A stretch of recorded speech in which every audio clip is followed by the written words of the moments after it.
Kadali magpadala ng eroplano eh. Sa totoo lang.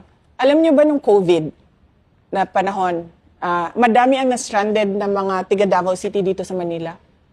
Napakadali. Nagkontrata kami ng commercial airline. Sabi namin, isasakay namin sila lahat, babayaran namin kayo using COVID funds.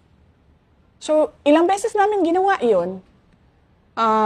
Nangontrata kami sa commercial airlines, lumipad yung commercial airlines doon, sinakay lahat ng na-stranded na tiga Davao City na cleared na magbiyahe or inallow na doon mag-quarantine sa Davao City, nilipad namin. Hindi lang 100, hindi lang 200 na mga individual ang nilipad namin noong panahon na yon. At hindi lang mga tiga Davao City, meron pa kaming iba na kapitbahay lang ng Davao City, pero sabi namin, sige, sumakay na kayo, basta mag-quarantine lang kayo according to sa sinabi ng doktor dito sa labas ng Davao Airport. Tapos pwede na kayong magsiuwian kung saan. Hindi ganyan kahirap magpadala ng eroplano kung saan mo gusto kumuha or mag-rescue ng tao. Duterte, madali lang daw magpadala ng eroplano na may gera dito sa Middle East.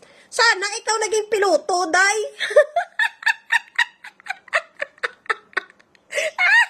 Madali lang naman talaga, lalo na pag nagsasalita ka lang.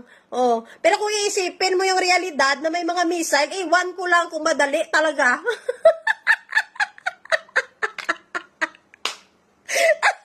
Yung mga didis, yan ang presidente namin. Matapang, tapang talaga. Sige, unahan mo na, pumunta ka na agad-agad, nagdala ka dito ng eroplano. Sabayan mo yung mga missile na lumilipad sa himpapawid.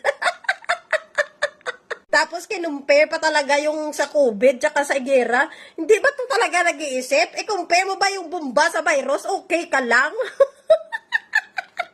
Yung virus, pwede ka lang mag-face mask, mag-face shield, pwede ka na makauwi. Yung bomba, kaya mong harapin yung bomba, inday?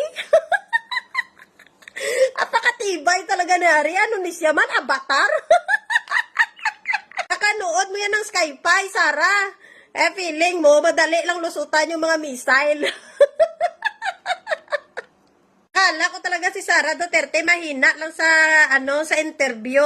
Mahina siya sa explanation, pero yung diputa mas malala, mahina din pala sa comparison.